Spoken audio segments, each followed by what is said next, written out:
La 4G Batelma vous présente Ni Vavo. Batimax, la qualité au meilleur prix. Vous présente Ni Vavo. La vache qui rit. La vache qui rit manolotra anao Ni Vavo. La vache qui rit. Mahafinaritra ny tontolo andronao.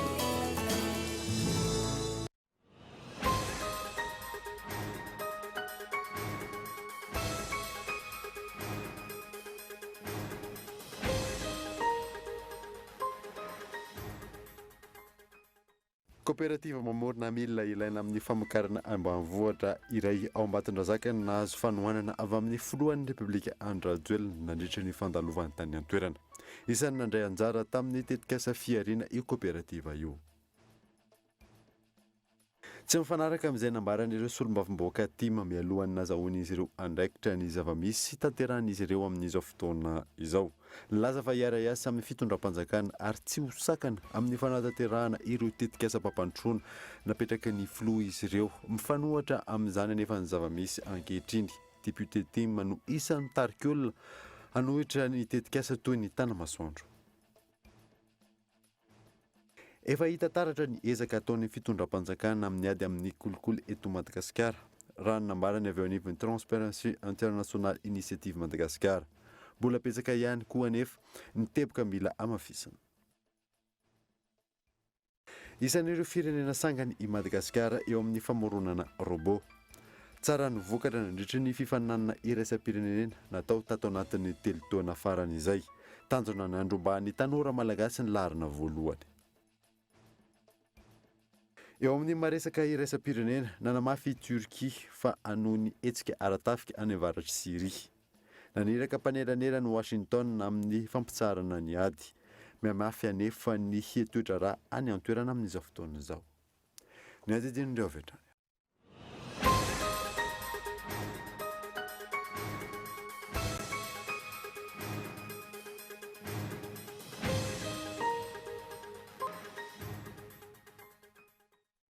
Finaritra tompoko lasy tompoko vavy fotoana vaovao eto amin'ny Koltivika manasanao ary anaraka izany hatramin'ny farany.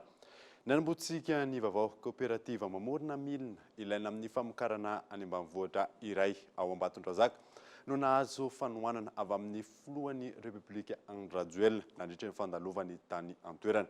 Isan'ny nandray anjara tamin'ny tetikasa fiariana io coopérative io. Miantarandriana. Vonina iara irona amin'ny fanjakana natratra ny tanjona anaty ivelirano anitarana tandy ray hetsектara zovolena ny tantsaha eto Ambatondrazaka. Ilaina fivoarana nefa ny fanatsarana ity sehatra ity. Ho an'ity coopérative Aivilao eto Ambatondrazaka ity ohatra. Tantsaha maro izy ireo no nivondrona ho coopérative ary namorona ireo milina ilain'izy ireo. Sakana amin'ny fivoaran'ny asa nefa tsy fampinenti-manana sy ny fahasarotan'ny fitadiavana famatsim-bola teto amintsika. Ny coopérative zany dia manamboatra fitaovam-pamokarana manomboka amin'ny fiasana tany dia ny fambolena, fikojakojana, ny fanondrahana, dia ny fijinjana sy fikarakarana ny vokatra amin'ny fijinjana, dia fitaterana ary fanodinana. Ny zava-misy amin'izao fotoana izao izay zany tsy afaka manao stock amin'ireo materiel izay ataonay ireo fa sur commande foana no ataonay zany. Manao commande le olona zay vao manao fabrication. Ny antony dia tsy nahazo famatsim-bola mihitsy zay raha nandondona tamin'ireny banky primaire reny zay dia tsy nahazo famatsim-bola na dia tsara raha le projet fa ny azo moa dia hoe commerce ahoana ny amerenanareo vola sur ave zany. Dia nisy an'ity projet fiariana ity dia ozy izay hoe c'est l'occasion ou jamais zany fa tena ity tena hoe mety afahany dia participer tamin'ity zany zay. Ny famatsim-bola tadiavinay zany ny anay dia hoe fitaovana hoenty miasa dia faharoa manarakaraka zay ny fond hoentina mividy matière première. Io no antony nangatan'izy ireo fanampiana tamin'ny alalan'ny tetikasa fiariana. Taoriany faharenesana ny momba ny fandaharana sampirenena natao hitsonjovana amin'ny malagasy manana tetikasa tahak'izao. Namaly fangatahany io ny fitondram-panjakana. Nandritra ny fandalovan'ny filohan'ny Repoblika tany an-toerana ny fiandohany ity herinandro ity. Nankahery sy nanampy manokana ny coopérative ny tenany. Io zao za manana maso no mijery tsara le détail reny hitako. Les soudures, les finitions, tena mila atao tsara. Ny tanjonsika zany dia zao mba hifanaraka ny tantsaha malagasy aloha ny zavatra ho ataontsika zay zany ray ny fitaovana rehetra ilainareo a tsika tsy mila occasion satria zavatra ataovy manaraka ny fenitra dia ampiny ministère nareo mijery an'ireo fitaovanareo any ivelany sy manonavy le fitaovana dia miova toeranareo tsy ao amin'ny marina tetolina lehibe anareo fa zao amena toerana lehibe mba atao semi industriel aloha avy eo industriel lehibe zay ny zavatra ho ataonareo ataontsika aloha zay ahenika ny filain'ny malagasy amin'ny fitaovana fa mba mieritreritra ihany koa tsika mba manondrana rehefa avy eo satria tsika tsy manana fifandraisana ara-barotra amin'ny sadaiky tsy manondrana mihitsy tsika nefa ny resaka fitaovana momba ny agriculture zany na ny resaka momba ny tantsaha fitaovana ilain'ny tantsaha dia ilain'ny olona rehetrarehetra maneran-tany ka ny zavatra ho ataontsika zany dia zao mila ampiakarina ny qualité dia avy eo manampy anareo ny ministère sy ny fitondrana mba ahafahanareo manondrana aoriana kely eo dia ampinonareo rehefa eo miaraka amin'ny ministère ny agriculture ny fanjakana ihany ny client-nareo voalohany aloha ny fitondrana dia fa le izy koa mila zakany olona rehetrarehetra ny tantsaha hoe mividy an'ilay izy. Ahafahana mampivoatra ny faritra afaka hanampy ny tantsaha ary mamorona sity coopérative ity antony no fatenana azy raha ny fanazavana nanamafy kosa ny filoha any amin'ny tokony hidirana amin'ny sehatra matianina hatrany. No mafisina ny fiara-miasa eo amin'ny Madagasikara sy Comore nandritra ny fanatanterahana ny commission mixte teo amin'ny rotota tany Moroni fotoana fanovana ny tantara izao anatratrarana ny fahatarana nandritra ny taona mara hoy ny Premier ministre Tsek Christian Gaëtan Andriatsilava. No mafisy ny Premier ministre lehibe ny gouvernemanta nandritra ny fandraisam-pitenenana tao amin'ny commission mixte Madagasikara Comore tao Moroni ny mahazava-dehibe ny fanomezan-tanana eo amin'ny firenena roa tota fotoana irosoana amin'ny fanovana izao ahatratrarana ny fahatarana nandritra ny taona maro. Les défis sont nombreux. Maro ny fanambona petraka manoloana ny fiarovana ny sisin-dranomasina, ny filaminana anaty, ny fitantanana ireo arena voajanahary, ireo mpifindra sy izay rehetra mifandray amin'ny nositsika sy ny manodidina. Eo amin'ny sehatra ny toekarena, ny fanaraka isika nomelanja ny fifandraisana anabakabaka sy an-dranomasina. Lasa tsy azo idivirana ary maika ny fanatsarana aingana ny sidina mampitohy a Madagasikara sy Comore ho tombotsoan'ny rotonta. Amin'ny volana ambony, mikasa ny ampitombo ny sidina mampifandray ny rotonta i Madagasikara. Des fréquences hebdomadaires de vol reliant les deux pays. Ankoatra ny fanatsarana ny fiaraha-miasa, ahafahana mampitombo ny fanakalozana ara-barotra, ho hatsaraina ihany koa ny fanaraha-maso ny fivezivezena. I Comore, izay isan'ireo firenena andalovan'ireo olona ahondrana tsokosoko any ivelany. Je pense que nous avons fait un pas remarquable. Inoko fa efa navita dingana lehibe isika raha nandray fanapahan-kevitra marotra sy mafonja. Ny safidy ny lalana fisorohana sy miady amin'ny herisetra isika, toy ny fanondranana olona nitsokosoko, ny fanandevozana, ny asanterivozana. Eo anatrehan'izany, apetratsika tsy ho ela ny fifanaraha-piara-miasa, ahafahana miaro ny mponina. Ararotiky ny fotoana anolorana fisaorana ireo tompon'andraikitra Comorien noho ny fahombiazan'ny fiara-miasa eo amin'io sehatra io. Hatreto, nanapirofy ianareo fa tsy natao lalana fandalovan'ireo mpanondrana olona ho any amin'ny firenena tandrefana ny firenentsika. La route de la traite des êtres humains vers certains pays du Golfe. Tafiditra ao anatin'ny fanatsarana sy ny fiarovana ary ny fanaraha-maso ny fanisana ireo teratany malagasy monina sy miasa ao Comore. Fanisana izay tsy maintsy hovitaina ao anatin'ny 3 volana. Tsy mifanaraka amin'izay nambaran'ireo solombavamboaka tima mialohan'ny nazahoany izy ireo andraikitra ny zavamisy sy ny tanterahan'izy ireo amin'izao fotoana izao. Laza fa hiara-iasa amin'ny fitondram-panjakana ary tsy hosakana amin'ny fanatanterahana ireo tetikasa mpampandrosoana napetraky ny filoha mifanohitra amin'izay ny zavamisy ankehitriny. Député tima no isan'ny mitarika olona hanohitra ny tetikasa toy ny tanamasoandro miantarandriana eo. Tsy mazava ny hevitra ijoroany antoko tima. Ny ovaovatrany zany raha ny zava-nisy tato anatin'ny volana maro no jerena. Raha iverenana, nanambara ny fiatomboan'ny volana jolay teo ny tima fa filohany antoko mpanohitra. Herinandro vitsy taorian'izay anefa, nanaitra ny maro ny fifidianana filohany antenimieram-pirenena teny Tsimbazaza ny volana jolay teo. Raha 740 ireo solombavamboaka nifidy. 740 no vato azon'ny solombavamboaka Kristina Razanamasoa. Tsy nisy ny vato fotsy, tsy nisy ny vato maty. Izany hoe lany tamin'ny tazato isan-jato ary samy nifidin'ny solombavamboaka avy amin'ny IRD avokoa, ireo solombavamboaka avy amin'ny IRD, ny tsy miankina ary ny avy amin'ny antoko tima. Nanambara tamin'io fotoana io ny solombavambahoaka TIM fa tsy ho sakana amin'ny fampandrosoana ary manohana ny fanatanterahana ny tetika sam-panjakana. Nahazo andraikitra teo anivon'ny anteny mera-pirenena taorian'izay ny sasany tamin'ny solombavambahoaka TIM. Tao ireo lasa filohany vao mihira samihafa, misy ny lasa gesteur, toa ny Rabenirina Maminiaina Solondraibe, teo ireo ny tanandraikitra hafa. Roa volana taoriana io fahazona toerana teo anivon'ny anteny mera-pirenena io anefa, nivadika amin'ny fomba fijeriny indray ny TIM. Mifanohitra tamin'ny nolazaina teo aloha, ny amin'ny hoe manohana ny fanatanterahana ny tetika sam-panjakana saingy mijanona ho arifanina amin'izay mety foara-pefy izy ireo. Ankehitriny manohitra tanteraka ary tsy mijery ny tombotsoany maro ny fihetsika izy ireo. Miezaka ny manakana ny firoso ny asa tafiditra anatin'ny tetika salaram-pamehan'ny fitondrana toa ny fananganana ny tanamasoandro. Teo ohatra ny tondran'ny solombavambahoaka Rabenirina Maminiaina Solondraibe andian'olona anohitra ny tetikasa. Tetikasa tanamasoandro izay isan'ny fampanantenana nataon'ny filohan'ny repoblika tamin'ny vahoaka malagasy nandritry ny fampelezan-kevitra ary isan'ny nahazoany filoha isam-bato maro anisa avy amin'ny vahoaka nandritry ny fifidianana filoham-pirenena. Mampametra-panontaniana io fiovaovana eo anivon'ny antoko TIM ny fomba fijery sy ny hevitra ijoroany io. Nifanotsy tamin'ny fahazona andraikitra teo anivon'ny anteny mera-pirenena ve ny nandanian'izy ireo ny solombavambahoaka IRD ho filohan'ny anteny mera-pirenena.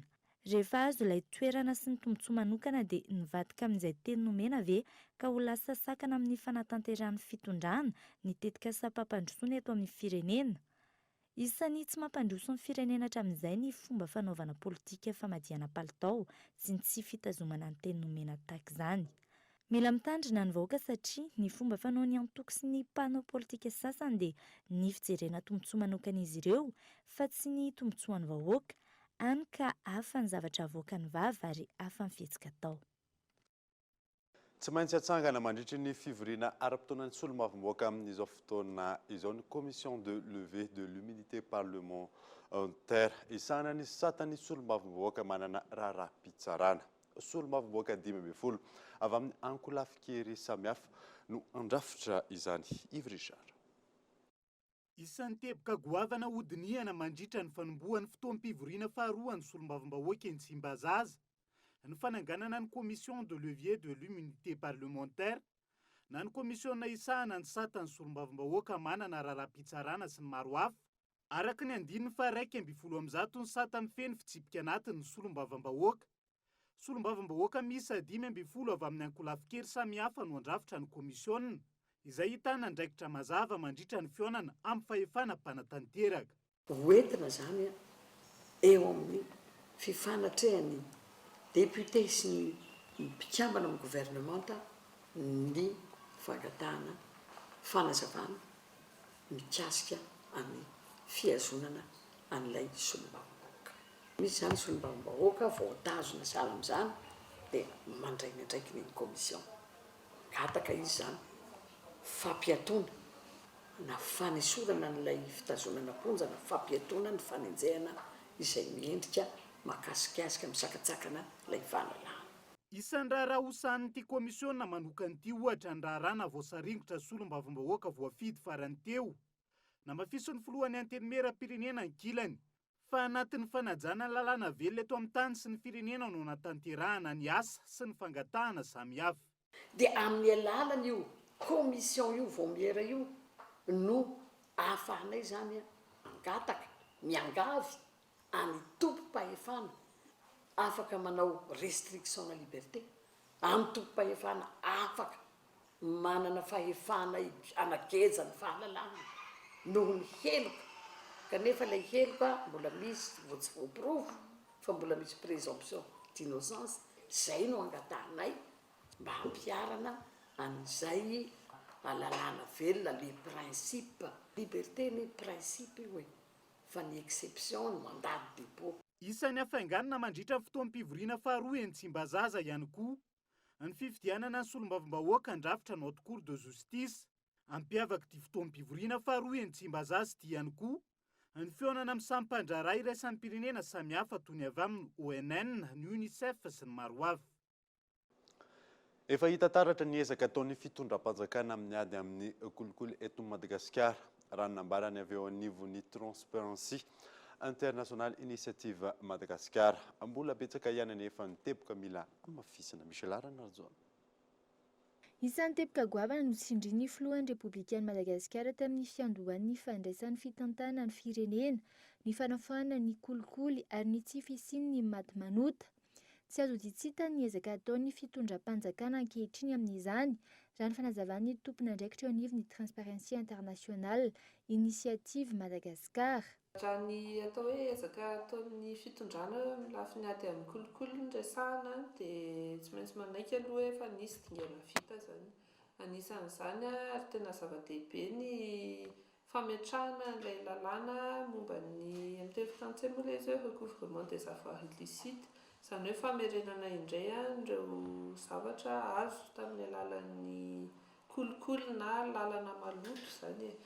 Dia zava-dehibe dingana lehibe tokoa iny, anisan'izany koa ny fametrahana ny tale jeneraly ny Bianco vaovao sy ny fametrahana ny lehibe an'ny CSI anisan'izany. Fa na izany na tsy izany mbola misy ihany ny ezaka mila atao, mbola betsaka mihitsy ny ezaka mila atao. Tsy andraikitry ny fanjakana irery ihany anefa ny ady amin'ny kolikoly raha ny fanazavana, voakasika izany avokoa ny sokajin'olona rehetra, isan'izany ny olom-pirenena. Mbola betsaka arak'izany ny teboka mila tsindriana hanafoana tanteraka ny kolikoly eto Madagasikara. Zavatra tokony atao amin'izao fotoan'izao zao ny eo amin'ilay hoe marina fa misy ilay lalàna iny fa misy ve ny didy fampiarana anazy. Eo zany sa mbola andrasantsika rehetra hoe ahoana marina ny fomba hampiarana azy. Misy an'ilay agence sur le recouvrement des avoirs zany mila apetraka ohatra aiza ho aiza isika amin'izay lafiny izay. Ny eo amin'ny resaka PAC ihany koa zany hoe ireo fitsarana napetraka mba hitsara ny trangana kolikoly misy ezaka be mila atao. Tsy miankina irery amin'ny fitondrana ihany mantsy ny ady amin'ny kolikoly fa adidy sy andraikitry ny olon-drehetra ilay izy. Anisan'izany ny eo amin'ny sehatra tsy miankina nareo mpandraharaha maro samihafa zany, anisan'izany koa tsika olom-pirenena tsirairay.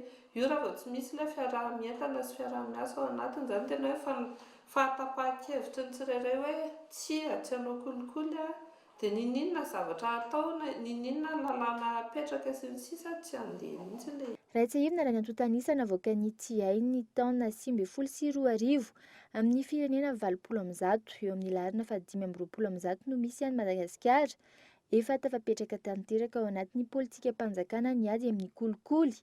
Baiko nomen'ny filohan'ny Repoblika ny aritratrarany Madagasikara ny isa 50 amin'ny 100 any amin'ny taona 2024. Fokontany maro teo anivon'ny boriboritany fahadimy androany no nitsidihan'ny kandida Nainandry Totoana ny fijerena ifotony ny olan'ny mponina eto Antananarivo renivohitra. Yves Richard. Soavy masoandro, Imamba Morarano, isan'ny fokontany anatin'ny boriboritany fahadimy no tsidihan'ny kandida Nainandry Totoana ao anatin'ny fijerena ifotony ny olan'ny mponina eto Antananarivo renivohitra. Nitondra ny tarainany avy hatrany ireo mponina nandritra ny fidinana teny an-toerana androany. Mangataka-doso vesery dia rano, dia jiro zany mangatana efa mijazo ny anay ny jiro dia efa matona mihitsy tsy nirehitra tambitra amin'izay ireo jiro eo misy an'ireo jiro eo ty aminay ty. Ampola ny ilaina? Ampola na amin'ny fanjavana mihitsy zany mbo angatana eo. Voarainy fangatahan'ireo mponina indrindra ny fananganana fotodrafitrasa ilain'ny vahoaka ny fotony hoy ny kandida Nainandry Totoana. Hojerena avy hatrany arak'izany nitetika asa azo tanterahana hitsinjovana ny mponina anivon'ny boriboritany fahadimy. Tena hita hoe tena misy toerana, misy mponina tena adimy. Fa dia eo na ny kanala raha tsisy andrano tsy tonga. Fa dia io moa zany efa eno efa voatenin'ny mponina teo hoe inona tena ilainy. Resy lahatra amin'ny fahavononan'ny kandida Nainandry Totoana narina ny tanàna n'Antananarivo ny filohana fikambanana sy antoko samihafa. Isan'ny nanamafy ny fanohanan'ny kandida Nainandry Totoana nandritra ny fitsidiany androany, ny filohan'ny Union nationale pour la refondation et la reconstruction de Madagascar. Izay moa dia manohana ny Nainandry Totoana zany eto amin'ny tanàna Antananarivo. Tsisy vina moa zany fa ny tenako efa nirotsaka be ny tanàna Antananarivo, be dia be ny vina azonay atolotra hiara-iasa amin'ny be ny tanàna ka dia izy zany no toananay. Hitoetra ny fijerenan'olan'ny mponina eto Antananarivo renivohitra hoy ny kandida Nainandry Totoana. iainga avy amin'izany ny famolavolana ny tetika asa laharam-pamena sy ny politika mpampandrosoana hitondrana ny tena fampandrosoana tsy hita ny tanàna na Antananarivo renivohitra nandritra ny taona maro.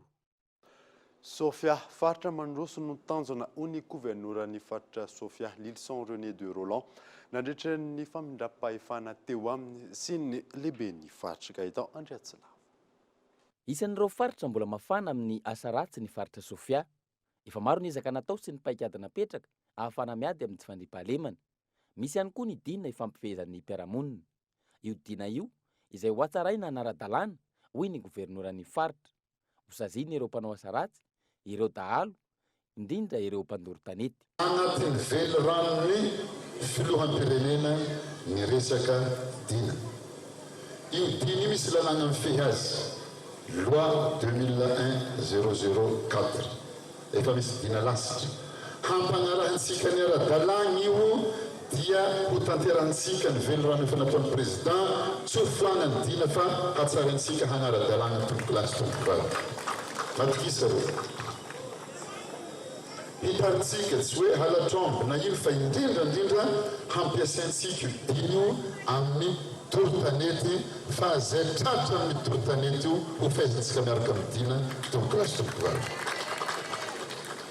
Manana renan-kibony tany maro ny faritra Sofia, manana amoron-dranomasina sy alaonko izay isan'ny mpamatsidraka ny renivohitra, manana tany lonaka sy midadasika ahafana mamboly sy miompy. Ho hatsaraina avokoa ireo sehatra ireo ary tsisy intsony ny kaboraraka ho hiatran'ny governora.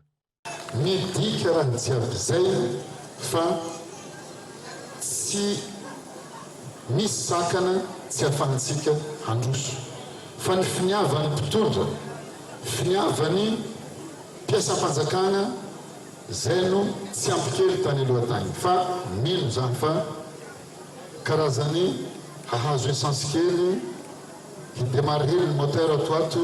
Notontosainany fa 14 volana oktobra lasa teo tsy ahivina ny famindram-pahefana teo amin'ny lehiben'ny faritra sy ny governora ny faritra Sofia.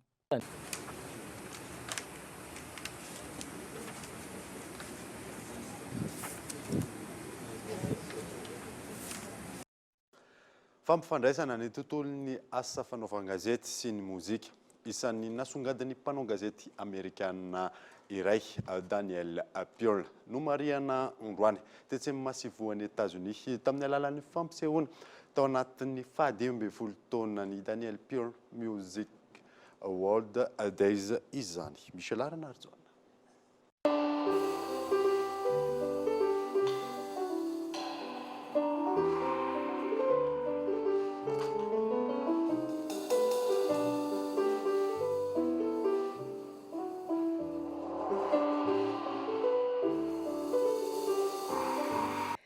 Gazety amerikana tao amin'ny Wall Street Journal Daniel Pearl ary maty ny taona 2010 rehefa nalain'ireo mpikambana tao amin'ny Al-Qaïda ankeriny ary notapahan'izy ireo loha. C'était quelqu'un qui non seulement était un I Daniel Pearl dia mpanao gazety nanana izy azy ary tena nankafiny mozika.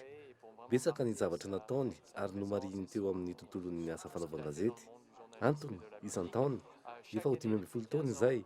Ireo maso ivo rehetra maneran-tany dia manantanteraka hetsika kely iray hanomezam-boninahitra azy. Vraiment honorer cette personne extraordinaire. Toe-tsaina niavaka no nentin'i Daniel Pearl nanatotosany asany.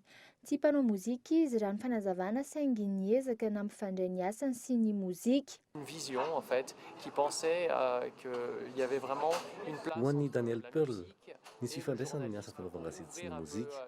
Fitaovana iray nentina nampifandray ireo karazany kolotsaina ny asa fanaovan-gazety. Moyen de en fait réunir les cultures différentes dans le monde. No mariana androany tetsy amin'ny masovoan'ny États-Unis tamin'ny alalan'ny fampisehoana ankira sy ampeo niarana tamin'ny Weaver Trio ny Daniel Pearl World Music Days.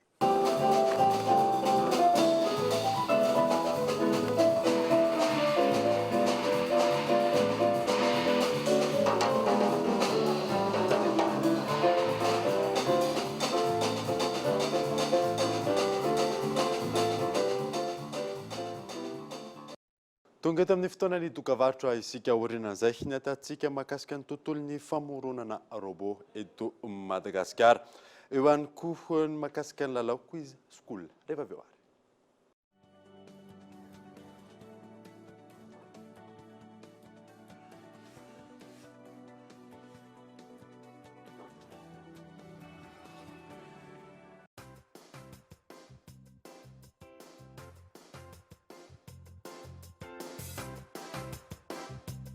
pour la rentrée, faites le plaisir avec M vous l'avance. M vous l'avance jusqu'à 500 000 arrières immédiatement, ouvert à tous et sans dossier. Tapez vite le dièse 11 étoile 1 dièse. Mvoul, simple, immédiat, sécurisé. La vache qui rit. Ça demande cire. Nous m'en pas tout malérie. Nis calcium, si vitamine, arferayan Q. Mas fafnaretanirin akis. Et fanan lebeyan Q. La vache qui rit. Ouf, nashen tout loin de now.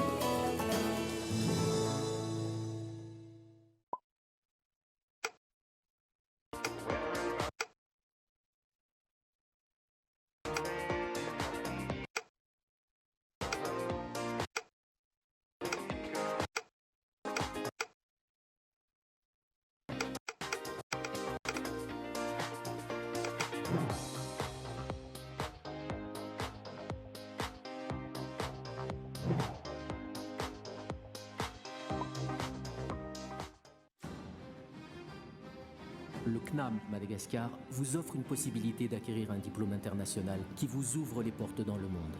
Formant les plus hauts placés des administrations, CNAM vous propose plus de 658 parcours niveau bac à bac plus 8. Réussir, apprendre, innover. Les formations que nous offrons répondent aux normes du marché mondial du travail. Alors qu'attendez-vous pour investir dans votre réussite ? Faites partie des plus grands et visez plus haut. Apprendre au CNAM change votre vie. Yes, le CNAM.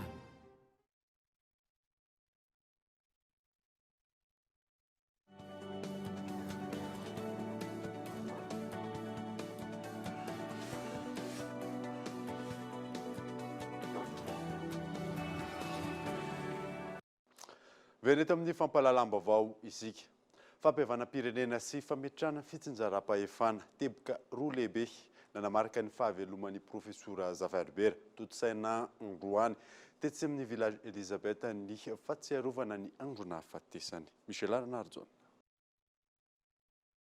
Ankoatry ny mahafoloan'ny Républicaine Madagasikara azy teo aloha mpanao politika nanana izy azy teto amin'ny firenena i profesora Zafi Albert.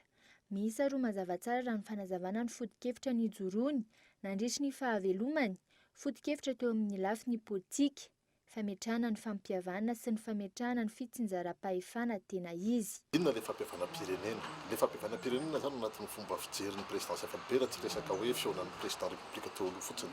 Iny zany sarisary iny fa fametrahana io fotony ny mamaripototra ny firenetsika. Ho anazy zany tsy teniteny resahana fotsiny io fampiavana-pirenena io fa zavatra iainana. Napetraka foana manko hoe ny fitsinjaram-pahefana ny olona any amin'ny faritra ny tena mitaka an'io.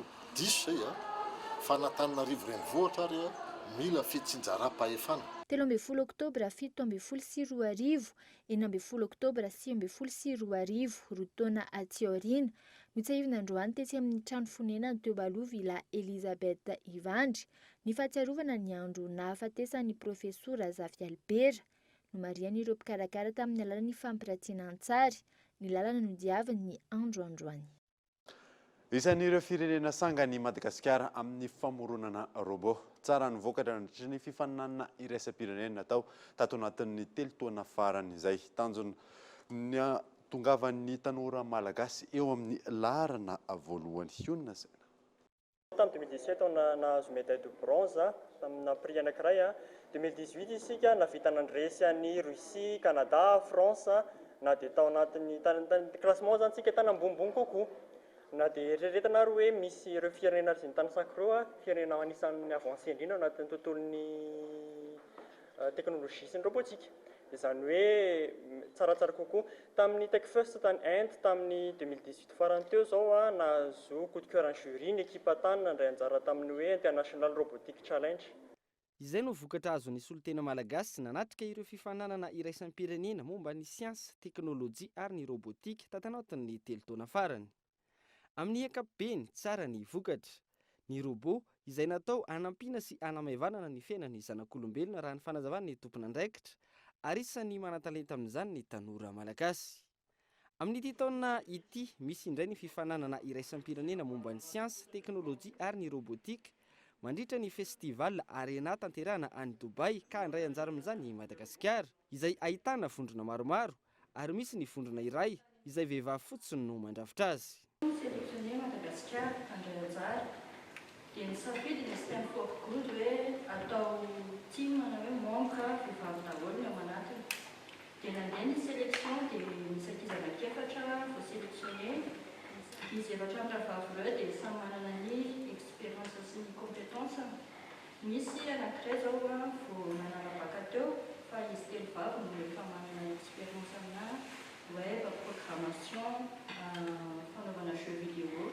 Dia hoe manome lanja amin'ny vehivavy hoe mahavita zavatra koa ny vehivavy, surtout ny vehivavy malagasy. Ary ao anatin'ilay fanamboarana ny robot dia efa hitany hoe mahay zareo. Ilaina ny enti-manana amin'ny fananganana robot iray raha ny fanazavana. Efa vitan'ireto solontenan'i Madagasikara ireto ny robot entina hifaninana. Isany amin'izany ny robot mahavita mandroaka ny fako eny amin'ny lalakizorany sy manary ny fako any amin'ny daba-jordira. Eo ihany koa ny robot afaka manadio ny loto eny amin'ny ranomasina. Olana sedraina tsy ahafahana manaparitaka sy mampiasa ny fitaovana toy itony eto Madagasikara, ny tsy fampiny enti-manana hoy ireto tanora ireto. Raha misy ny tohany, vonona izy ireo hampiatra ny fahaiza-manao eto an-tanindrazana. Lafim-baovao hafa kosa indray natsangana nandritra ny andro iraisam-pirenena ho an'ny olona manana olana ara-pahitana sy mampiasa tehina fotsiny tetikasa avoy tsara tao Antsirabe. Tanjona ny fanampinana azy ireo tsy ho vesatry ny fiarahamonina. Kolo TV Antsirabe. Tsy anisany ho vesatra eo anivon'ny fiarahamonina intsony ireo olona manana fahasembanana ara-pahitana. Nanjamba izany fa efa misy ny fitsonjovana azy ireo amin'ny alalan'ny tetikasa voatr'asa izay ao anatin'ny famana Fédération des Associations des Aveugles de Madagascar izay ivondronan'ireo fikambanan'olona jamba eto Madagasikara. Olona jamba mahazaka tena sy mandroso noho ny fiarahamonina mampiaty isitrahany. Io ny lohahevitra noentina nankalazana ny andro iraisam-pirenena ho an'ny tehana fotsy na ihany koa an'ireo olona jamba teto Antsirabe. Tonga nanotriny izao lanonana izao raha matotale jeneraly ministera-mponina sy ny fiahiana ara-tsosialy ary ny fampivoarana ny vehivavy izay solotena ny minisitry mponina niaraka tamin'ireo manam-pahefana maro avy eto an-toerana. Tanjon'izao tetikasa izao moa ny anampy ireo olona jamba mba hirosona hiditra bebe kokoa eo amin'ny sehatry ny asa. Ny tehina fotsy dia tehina ampiasan'ny jamba raha ny tena marina izy dia ohatrany hoe fialavan'ny tanana zay moa ny fandikana azy zany. Mialava ny tanana mba hafahana mitsapa zay eo aloha dia amin'ny alalan'iny no hialana amin'ireo sakatsakana samihafa obstacle mba hafahana miala an'ireny zany fa hafahana mandeha tsara araka ny tokony ho izy. Ity tehina fotsy ity dia hifanarahany iraisam-pirenena hoe fitaovana ahalalana ny olona jamba fa indrindra ihany koa ahafahan'ny olona jamba mifindra toerana. Manana ny olana sedrany ihany koa anefa ireto olona manana fahasembanana ara-pahitana ireto amin'ny fahefa-mividy ireny tehina fotsy izay ampiasana ireny. Eo ihany koa ny tsy fanajana azy ireny eo anivon'ny fiarahamonina misy azy ka izany indrindra no hitondrany mpandrindra ny tetikasa fanahitanana. Tena tsisy afaka mividy amin'izao fa amin'ny alalan'ny fiaraha-miasanay. Ty tehina fotsy ty resako aminareo ty fotsiny zao no 30 € ampitomboy 4 zay. Nefa ny zavatra misy mahita ny cyclo, mahita ny posy dia manitsaka, manita ny tongotra dia manitsaka azy dia tapaka dia miverina amin'ny fitantanan'olona indray ilay olona jamba. Ka iny zany aloha fanentanana alefa sady hoe tehina fotsy dia fitaovana ho an'ny jamba, dikan'izay aleo mba tsy simbasimbaina, aleo mba tsy elingelenina izy fa mba te hiditra ny anaty fiarahamonina izy, mba te hiaina ohatran'ny olona rehetra mifivezivezera. Tao anatin'izao fanamarihana ny andro iraisam-pirenena ho an'ny tehina fotsy izao ihany koa dia nisy ny fitokanana tamin'ny fomba ofisialy ny foto-drafitr'asa Kolokanto Espace na toerana fanatanterahana fampisehoana ara-javakanto sy ara-kolontsaina izay fiara-miasa tamin'ny mpiara-miombinatoka maro sy ny fivondronam-be ny fikambanan'ny olona jamba eto Madagasikara. Fantatra araka izany fa faritra efatra eto Madagasikara no misitraka ity tetikasa vohitr'asa ity ary tafiditra ao anatin'izany ny faritra Vakinakaratra, Amoromania, Atsimo andrefana ary ny faritra Matsiatra ambony. Nisy ny fanolorana mari-pakasitrahana ho an'ireo olona jamba izay fantatra fa tena manan-talenta tokoa teo amin'ny sehatry ny mozika sy ny fitendrena zany. Ny vehivavy no maranisy amin'ny malagasy saika miaina anaty herisetra avokoa ny ankamaroan'izy ireny. Nisy arak'izany ny fifondronana tovovavy entina hiadiana amin'izy zany. Angelo Toljanary. Fanandintana am-pianarana dia nena fampitsaingana taona ankizy satria hoe kely loatra sady mahay ka finy ankizy rehefa tonga ao an-trano nefa misava fitaovana eny tsy ampy. Maro ny ankizivavy miaina anaty herisetra mivatana na ankolaka amin'izao fotoana. Isan'ny olana mateti-pitranga eny anivon'ny fiarahamonina ny tsy fanomezan-kasina azy ireny. Miseho amin'ny endrika maro izany, tahaka nahazo ity ankizivavy iray ity, izay natositosiky ny fiarahamonina sy ny fianakaviany noho ny fananany ny toe-batana lehibe. Raha fintiniko izany hoe ny tena ny ainako dia noho ny toe-batako izany hoe somary vaventy za, dia matetika voahilikilika, matetika voateniteny. Marobe ny fijery tototika ny olona amina hoe ay jere iny vaventy be, jere iny ohatran'izao. Dia amin'ny mahazatovavy kely anahy dia marary ny voan'izay. Indrindra moa fa tsy ny olona avy ivelany ihany manao anazy fa hatramin'ny fianakaviana ihany koa. Fa niezaka hatrany ohatran'izay, niezaka hatrany nanamboatra ny toe-tsaina hoe tsy ny toe-batanao ihany no mamintina hoe iza ianao. Dia niezaka ny ohatran'izay. Ankehitriny, misy ny fiaraha-miasa sy ny fiaraha-mientan'ny ankizivavy miaraka amin'ny UNICEF sy ireo fikambanana maro samihafa hitadiavam-bahaolana amin'izany. Ny ankizivavy izany matoa nomena lanja manokana ny ankizivavy dia misy izay hoe mbola olana kely sedran'ny zareo amin'ny fiarahamonina. Misy ny ankizivavy miohatra amin'izay be dia be na any ampianarana ary dia efa misy izay olana izay. Teo izao nolazaina hoe resaka bika dia efa olana ny ankizivavy nefa ny ankizilahy mety tsisy an'izany akory. Efa misy ny programma be dia be natao na ny UNFPA manana programma ho an'ny ankizivavy na ny UNICEF koa manana programma ho an'ny ankizivavy. Dia ny ankizivavy ireo dia efa manana ny programmany ihany koa sady manana ny sosi-kevitrany ihany koa. Raha ny tarehimarika nivoaka ny taona 1724 manodidina ny 700 isan-jato ny vehivavy malagasy no hiara-ny herisetra sy ny fanilikiliana eny anivon'ny fiarahamonina. Manokana aloha raha ohatra hoe tady asa izany rehefa lehibe dia hoe izany anapivaritra ohatran'izany dia nefany mitsikaritro tsy mitazona tsy misy olona enina no tsara vitana atreto amin'ny lalao quiz kola iarahana amin'ny Cool TV FM. Ny fisarihana amin'ity lalao ity izay atao isa-maraina anatin'ny fandaharana Sokola. Iona Saina. Tahaka ny isan-taona mitohy hatrany ny lalao quiz cool karakarain'ny Cool TV FM entina anampiana ny ray aman-dreny amin'izao fidiran'ny mpianatra izao. Tanterahana isa-maraina ao amin'ny fandaharana Sokola ny fisarihana. Ireto avy ny anaran'ny tsara vitana ho an'ny alatsinainy 14 Oktobra 2020. Mamtina Livasoa Victoria, Sira fanomezan-tsoa anjara faniry fitiavana. Iza ilay voasarika tao Sandy Mamini. Ho an'ny talata 15 Oktobra 2020. Raoely Nirina Mamy Sondra, Sira fanomezan-tsoa anjara faniry fitiavana. Ny tsara vitana ho an'ny alarobia 19 Oktobra 2020. Razafindradika Angélico sy Tsimanoitsy Bernardin. Tsotra ny fandraisana anjara. Midira en page Cool TV FM, atao j'aime, ary manaova commentaire eo amin'ilay publication Quiz Cool 2019. Misy ny fanontaniana izay miova isanandro. Tanterahana mandritra ny fandarana mivantana Sokola ny fisarihana isa-maraina ka mahashek cadeau mitentina 10,000 ariary ireo tsara vitana. Masito milalao ary eo. Tontolon'ny kolotsaina miisa folo ireo nahazo loka tamin'ny lalao tosikara no karakarain'ny ministeran'ny serasera sy ny kolotsaina. Totosa omaly tetsy amin'ny kalitaona anosy ny famaranana ny fifaninanana. Miantarandrenay. Miisa folo ireo nahazo loka tamin'ny lalao tosikara karakarain'ny ministeran'ny serasera sy ny kolotsaina. Vola mitentina 10 tapitrisa ariary no nitolorana ny fahenina ka hatramin'ny fahafolo. Fadimy nahazo lela vola ihany koa, ny larana faefatra nahazo 5 tapitrisa ariary. Lela vola mitentina 12 tapitrisa ariary kosa ny anlarana faharoa izay azo ny Bruce Lantoniana tao anatin'ilay tetika Sabi Audio avy eto Analamanga. Andriambalo tantely Nirina tetika Managnano avy any amin'ny faritra Vadovavy Fitovinany kosa no nahazo ny voalohany ka nitolorana vola mitentina 20 tapitrisa ariary. Raha tanam-piandohana dia dimy ny eritreretina isitraka ny tosika ara-bola fa nampitomboina folo izany no ny tosika nataon'ireo mpiara-miombonantoka. Ankoatra ny tosika ara-bola dia hoarahana mandritra ny herintaona izy ireo amin'ny fanatanterahana izay tetikasan'izay rehefa mialeto. Ny sasany amin'izy 20 mianadahy ireo izay tsy voatery amin'izy folo voalohany dia isaorantsika manokana amin'ny tetikasa fiarina ao amin'ny filohan'ny Repoblika satria araky ny safidy ho ataon'ny fiarina sy ny mpiara-miombonantoka aminy ireo tetikasa ireo dia hahazo famatsim-bola sy tohana amin'izy ireo na dia tsy tafiditra atao anatin'ny folo azy. Tanjona amin'ny fifaninanana raha tsy haivina ny fampirisihana ny fampiroboroboana ny fandrarana ara-kolontsaina. Tontosa omaly tetsy amin'ny Carleton nosy ny famaranana ny fifaninanana Toskary izay teo ambany fiahin'ny Prime Ministre Tsay Christian.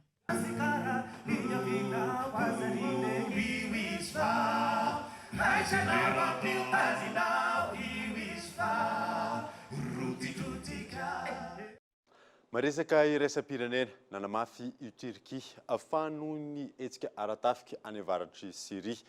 Nanamarika sy nandefa panelanena ny Washington amin'ny fampitsarana ny ady fanadina.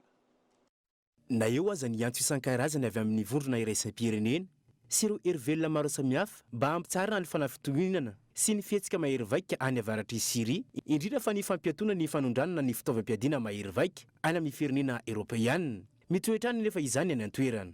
Nanamafy amin'ny tsy firarahinany izay antso izany ihany koa ny filoha Turk ary mitoetrany ny ady amin'ny vondrona rehetra sy ny fampirorohona na ekeny izao tontolo izao na tsy ny fanohanana azy ireo. Nanambara ihany koa ny filoham-pirenena Amerikanina Donald Trump fa andehan'ny Turquie mba hifampiraharaha, indrindra fa ny fampisaharana ny ady ny filoha lefitra Mike Pence sy ny sekretera-panjakana Mike Pompeo. Na eo aza ny antso isan-karazany avy amin'ny vondrona iraisam-pirenena sy ireo hery maro samihafa mba hampitsarana ny fanafitohinana sy ny fihetsika mahery vaika any avaratry Syrie, indrindra fa ny fampiatona ny fanondranana ny fitaovam-piadiana mahery vaika any amin'ny firenena Europeanina. Mitoetrany nefa izany any an-toerana. Nanamafy amin'ny tsy firarahinany izay antso izany ihany koa ny filoha Turk ary mitoetrany ny ady amin'ny vondrona rehetra sy ny fampirorohona na ekeny izao tontolo izao na tsy ny fanohanana azy ireo. Nanambara ihany koa ny filoham-pirenena Amerikanina Donald Trump fa andehan'ny Turquie mba hifampiraharaha, indrindra fa ny fampisaharana ny ady ny filoha lefitra Mike Pence sy ny sekretera-panjakana Mike Pompeo. Iona amin'ny filoha Recep Tayyip Erdogan any Ankara i Mike Pence amin'ny alakamisy izao mba namafy indray ny fifandraisan'ny Donald Trump ny tazomana ny sazy ara-toe-karena azo atao amin'ny Turquie mandra-pahitana vahaolana amin'ny tsy ady misy any toerana ity. Dia zay mamarina vaovao tamin'ity alina ity. Ankasitrany ianao nanaraka izany soa fa tsara atao.